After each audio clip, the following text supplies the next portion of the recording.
রাজনীতিতে তৈরি হচ্ছে নতুন সমীকরণ। বিএনপি জামায়াতের বাইরে বিকল্প রাজনৈতিক শক্তি গঠনের আলোচনা যখন জোরে সোরে চলছে, ঠিক তখনই এবি পার্টি ও এনসিপি নিয়ে গঠিত হতে যাচ্ছে তৃতীয় ধারার নতুন জোট।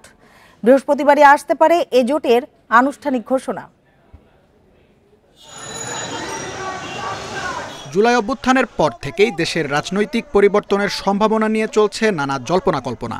এর মধ্যেই কয়েক সপ্তাহ ধরে নিজেদের মধ্যে সমন্বয় ও আলোচনা করছে এবি পার্টি ও জাতীয় নাগরিক পার্টি এনসিপি। শিগগিরই গঠন হতে পারে তৃতীয় ধারার নতুন রাজনৈতিক জোট। সংশ্লিষ্ট সূত্র বলছে, দুই দলের শীর্ষ নেতাদের কথোপকথনে জোট গঠনের প্রক্রিয়া প্রায় চূড়ান্ত হয়েছে।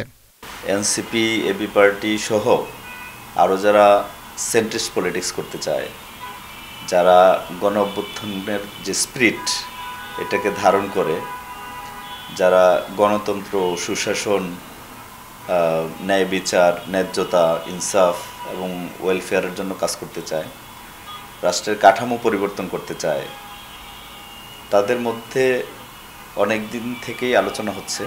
এনসিপি বলছে, বিএনপি ও জামায়াতের বাইরে বিকল্প শক্তি তৈরি এখন সবচেয়ে বড় লক্ষ্য। সমমনা দলগুলোকে নিয়ে জোটের আলোচনার পাশাপাশি ৩০০ আসনে প্রার্থী দেওয়ার প্রস্তুতিও চলছে।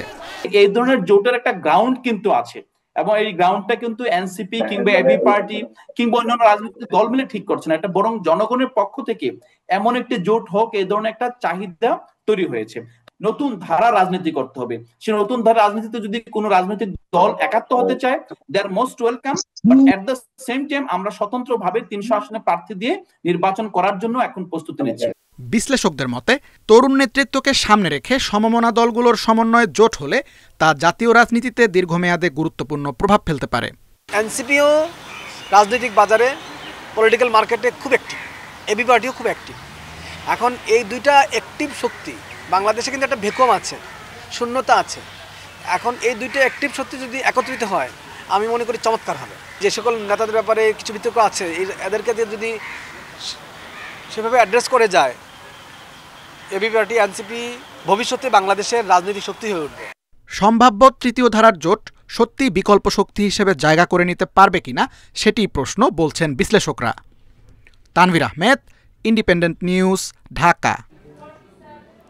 এ নিয়ে আলোচনা করতে রাজধানীর বাংলা মোটর থেকে আমাদের সাথে যোগ দিয়েছেন এনসিপির যুগ্ম সদস্য সচিব জয়নাল আবেদিন শিশির। জনাব জয়নাল আবেদিন শিশির, আপনাকে স্বাগত জানিয়ে যেটি জানতে চাই আপনার কাছে, যে এবি পার্টি ও এনসিপি নিয়ে গঠিত হতে যাচ্ছে তৃতীয় ধারার নতুন জোট, এই জোটের লক্ষ্য কি হবে?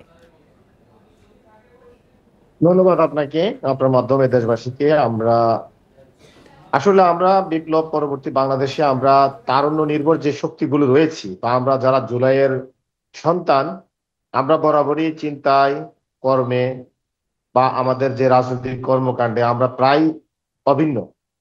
সেদিক থেকে আপনি যদি বলেন জাতীয় নাগরিক পার্টি, তারপরে হচ্ছে এবি পার্টি, রাষ্ট্র সংস্কার আন্দোলন, বাংলাদেশ থেকে শুরু করে বা আরো অনেক দল রয়েছে, এর মধ্যে গণ অধিকার পরিষদ রয়েছে, আমরা দীর্ঘদিন ধরে চেষ্টা করছি সবাইকে এক ছাত্রা নিচে নিয়ে আসা এবং বিপ্লব পরবর্তী বাংলাদেশকে বিনির্মাণে নতুন একটি বাংলাদেশের রাজনীতি উপহার দেয়া, যেখানে আসলে আমরা যে জুলাই স্পিরিটকে ধারণ করে তারুণ্য নির্ভর যে রাজনীতিটি চাচ্ছি, সেটি একমাত্র সম্ভব হচ্ছে এই তারুণ্য নির্ভর দলগুলোর ঐক্যের মধ্য দিয়ে।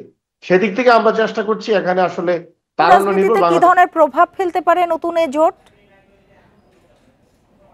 আমরা মনে করি এই জোট অনেক বেশি প্রভাব ফেলবে, কারণ এই জোটের মধ্যে হচ্ছে আপনার সবচেয়ে বেশি বিপ্লবীরা রয়েছেন, জুলাই সন্তানেরা রয়েছেন, এবং এখন পর্যন্ত আপনি বাংলাদেশের অন্যান্য দলগুলো থেকেও এই জোটগুলোর মধ্যে বা এই দলগুলোর মধ্যে সবচেয়ে বেশি আপনার সম্ভাবনাময় তারুণ্য দেখতে পাবেন এবং পরীক্ষিত জুলাই জুতা দেখতে পাবেন, যেটা অন্যদের তুলনায় তুলনামূলক অনেক বেশি।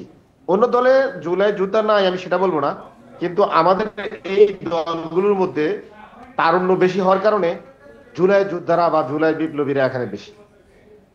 জি জনাব শিশির, প্রার্থী মনোনয়নে কোন বিষয়ের উপর বেশি জোর দিতে পারে এই জোট, ছোট্ট করে যদি বলতেন। আমরা প্রার্থী মনোনয়নে যে জিনিসগুলো আমরা বরাবর চিন্তা করছি, একজন প্রার্থীর এলাকায় তার যোগাযোগ, নেতাকর্মীদের সাথে তার যোগাযোগ, জনগণের সাথে তার সম্পৃক্ততা, বা বিগত দিনে সেই কি ধরনের রাজনৈতিক কর্মকাণ্ড করেছেন, সেবামূলক কর্মকাণ্ড করেছেন, বা জনগণের পাশে জি, সে বুঝতে তার পেরেছি। এলাকায় আমাদের হাতে কতটুকু সময় একেবারেই সময় নেই। জয়নাল আবেদিন শিশির, আপনাকে অনেক ধন্যবাদ আমাদের সাথে যোগ দেওয়ার জন্য।